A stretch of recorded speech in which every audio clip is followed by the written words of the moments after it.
Hey, Shelley, good morning. Good morning. It's our December 1st Cup of Caring, and we are here with Shelley McLaughlin. She is the program director at Pathfinders for Autism, and we're going to talk about holiday sensory friendly ideas, right? And can we celebrate that we are 1 month closer to the end of 2020? Yeah. That is the ever-loving truth there. So that's perfect. I am the director of engagement here at the ARC, and I run the Children, Youth, and Families programs. And so this is one of them, Cup of Caring. So Shelley, introduce yourself. How long have you been at Pathfinders, and what do you do there? All right, so I've been at Pathfinders for 12 years, and my primary role, working with a nonprofit, you have many, but my primary role is I manage our first responder training program. Ah, awesome. I'll have to talk to you about that later. I've got a grant in the works. Oh, yeah. All right. So, and the whole reason that I was drawn to the position of Pathfinders is I have an 18-year-old son, Hunter, who is on the autism spectrum. Gotcha. Okay, so that inspired you to come over at Pathfinders. What is the main role of Pathfinders for Autism in the community? There's a lot, but there's three basic things that we offer. So we're the largest resource, the largest autism resource center in the state. So if families need help navigating a system or finding a specialist, whether that's neuropsychologist or somebody that can cut hair.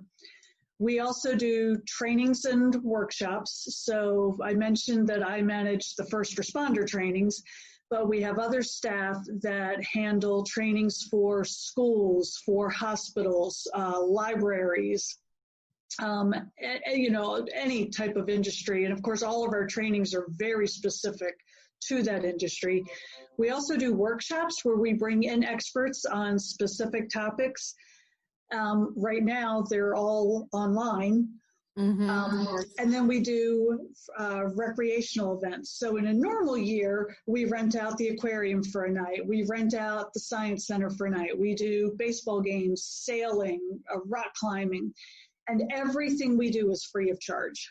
Oh, wow, that's wonderful. Okay, that's awesome. I'm glad our parents are getting to hear that. That's a lot of resources that's going on there.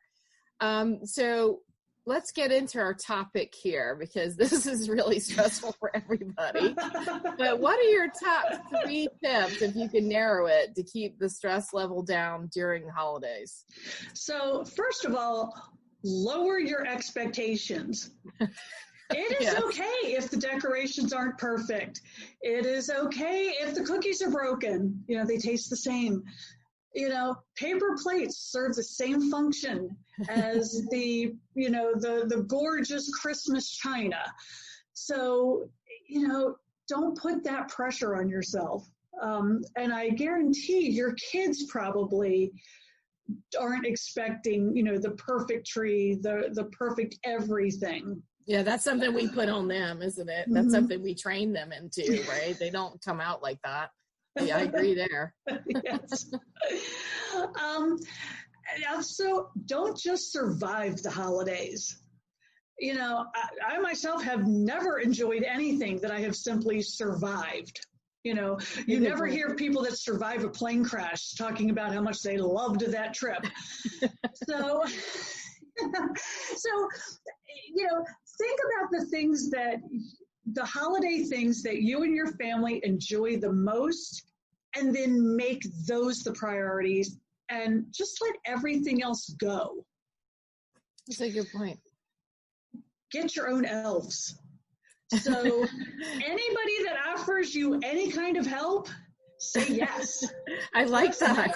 Just say yes. So whether it's somebody that's offering to help cook something for the meal, or somebody that offers to run to the store for you to grab something, or if they offer to watch your kids, especially if they offer to watch your kids. Yeah. Always say yes to that. Because our tendency is to say, oh, I'm fine. Right. And our other problem as moms is we think we are the only ones that can do things. Yeah. And, we got to give up on that. just accept that is not true. And then if we do that, then that allows us to spend some time on us. Yeah. Which is, and that leads into self-care, which what we talked about earlier, like what strategies, why is it important really? We know innately, we know what the strategies are. We know what makes us feel better, but why is it so important to do self-care? Because we're not able to take care of anybody else if we ourselves are not healthy, both physically and mentally. Yeah. Now, I know it is hard to find that time, which is why I go to the gym at the absolutely ridiculous hour of 4:30 in the morning. Oh my gosh. But you've got to carve out some time. You've got to do that. Plus, when we have healthy practice of self-care, then we're teaching our kids that healthy behavior. Yeah, we're role modeling even when you don't realize it in all our behaviors. I've learned that as 2 grown children. Yes. They paid attention even when they didn't look like they were, right? They innately just start to follow you and mimic you. And that includes self-care. That's a fantastic point, Shelley. And I think this year more than ever, we need that. As a matter of fact, so every month we release a PFA tips article. And the one for December that I'm working on is taking care of you. And it's some of those details of what can you do to help take care of yourself. So it'll be in our newsletter. That would be wonderful. All right. Yeah. It'll be on our website. And then for anybody that's joined, that signs up on our website to be on our mailing list, we'll be emailing it out. But then I'll also send you the link. Okay. That's fantastic. During COVID, because we know everything has changed. So usually you might go to the mall and see Santa, or you might, see grandma. Like what are your strategies, particularly for kids, that like routine and, the kids that we know they expect certain things and it's very difficult for them when things change. What is your recommendation or your strategies for talking them through that? So, there's always exactly what we're doing right now, Zoom. We're for Thanksgiving, we Zoomed with several of my family members that couldn't be there for dinner. So, this has given us a whole new platform, and it's actually even opened up even more for families, because now families are realizing they have this easy platform where they can interact with family members that, because of geographic barriers, they may not have been able to see as often. Yeah, I think about the grandmas that live in California or Montana or whatever. I guess they're having some newfound prominence in the family now that kid can Zoom with them anytime and tell grandma all about it. Yeah. Absolutely. What and about anybody? Oh, I'm sorry. I was going to say, for anybody that doesn't really want I know that some individuals don't like seeing multiple faces on a screen, so there's always the good old-fashioned telephone. Yeah, that's true. We forget. We forget about that. That's true. That's true. What about holiday gift giving and gathering with friends? Like, or would you suggest the same thing, like to have a family Zoom in with kids' friends and that kind of thing? Oh, absolutely. Virtual play dates and virtual gift giving. The post office is still working, so we can still do gift exchange that way. That's and, true. Think about Amazon. You can order anything, literally anything on Amazon, and have it delivered literally anywhere. Yeah. So, there are ways to be able to exchange gifts when we can't do it in person. Part of that online ordering too, which I didn't think about it until you said it. They could actually pick out the gifts just like a wish list for grandma or cousin Ed or whoever and send it on to the cities. That's a good and have it delivered directly. Santa does sometimes drive an Amazon Prime truck. So or a brown UPS truck. Yes. Also looking at pictures of family members, pull out the old photo albums or just I guess today, just download them off the phone, and then ask the kids to maybe write lists about their favorite things about different family members. Oh, that's a sweet idea. That would be a good present too for and then them. actually share those lists. Yeah, that would be wonderful. So those are great ideas. And I know you have some resources that you want to share. So I'm going to give you the screen here. Let's see if this works. I also want to encourage families. I need you to enable me to share. Enable Shelley. Oh, this is, not my, this is not my strength here, Shelley. Where is the doohickey where I let you share? Okay, here's participants, Shelley. If you go to participants, and then you can make me a co-host. If there you you make me go. a co-host. There you go. Aha. You should have the control. All right, so let's get rid of that. Oh, that's so cute. Oh, look, here's one thing. Look, something else that they can do for the holidays. So we do have on our website the virtual Santas, virtual Santa visits and experiences. Now, I will say that unlike just going to the mall and sitting on Santa's lap, the majority of things on this list are fees, have fees associated. There are a few free services, but I would like to point that out while we're there. No, that is great.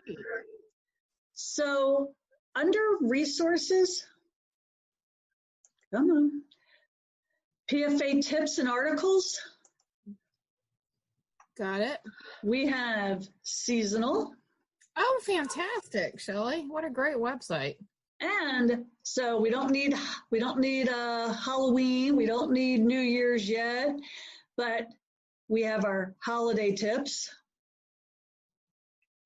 Oh, that's fantastically organized. I am so impressed. This is wonderful. And the other one that's relevant, let's go back to seasonal.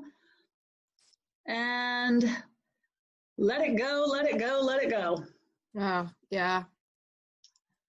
Oh, and I just saw when it came up. So, for families that have children that are at that age where, is Santa real? Is he not? So if you need to have that discussion with your child about, Santa's not real, we have tips for that, how to introduce that. And that's topic. A struggle too, I would assume, particularly for children who are trying to understand lots of things about life. And then you tell them, maybe this one isn't real. No, this may not be the year. This may not actually be the year to point out that Santa's not real. To break the news. Yeah. Wow. That's a tough one though. I'm glad that you have that. That's a really good resource. That's a tough one. That. Oh, wow. Well, those are great tips. And what's your contact info, Shelley? Because I know we'll put it on the Facebook page, but go ahead and tell people. Okay. So first of all, there's our website, pathfindersforautism.org. Okay. Then if they want to reach me, I'm at smclaughlin@pfamd.org. Okay, we'll put that in the email or then the Facebook too. And they can always, if there's somebody else on our staff that they'd like to speak to, they can go to About, and then our staff, and all of our phone extensions and emails are listed there. And this is a statewide organization, I want to point out, right? Yes, we cover the whole state of Maryland. Okay, great. And you're out here on the Eastern Shore, where I am, I would assume. Everywhere. Anywhere, I guess. Yes. That is the one advantage of now being in the virtual world, is that we're able to now reach people with our webinars. We have people from out of state, and we've had people from England, Ireland, and Canada joining in on some of our online rec events as well as our online webinars. That's fantastic. That kind of expands your reach, and it doesn't cost you anything. That's fantastic. Exactly.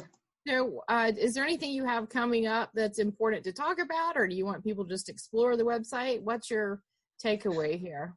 Well, we do have a couple of fun things coming up. We have, under our events, let's go, register for events. All right, so as a matter of fact, tomorrow afternoon, we have a virtual resource fair where we're going to walk people through some of the resources on our website. We have challenging behavior management, toilet training. Then for fun, we have, there's one Friday every month that we're doing yoga, virtual yoga. We have next Wednesday for individuals that are 18 and older. We're doing a showing of Elf. But then we have something for the whole family on Martin Luther King holiday. During the afternoon, we'll be showing the 2019 version of The Lion King. And those are free activities. Everything we do is free of charge. That's wonderful. Thank you so much. We'll make sure we profile that in our newsletter and on our Facebook too, so we can remember all that. That's amazing. Is there anything else you would like to share with our parents before we close? Just something else to keep in mind, schedules. So I know that it feels like nothing has any framework to it at the moment in our lives. But for some kids, schedules can really help lower their anxiety. Because there's comfort in predictability and knowing what's next.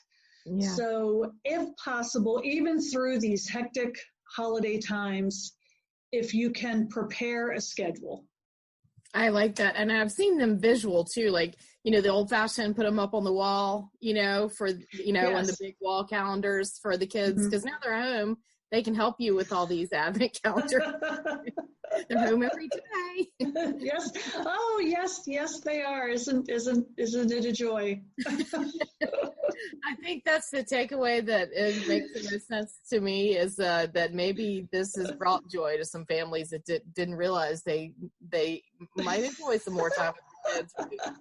So they got it on spades this year with COVID. And as we get through the winter, I know you guys will be out there helping get through this. And I appreciate your time today, Shelley, so much. It's awesome. Well, thank you for the opportunity. I enjoyed it. Absolutely. We'll see you soon.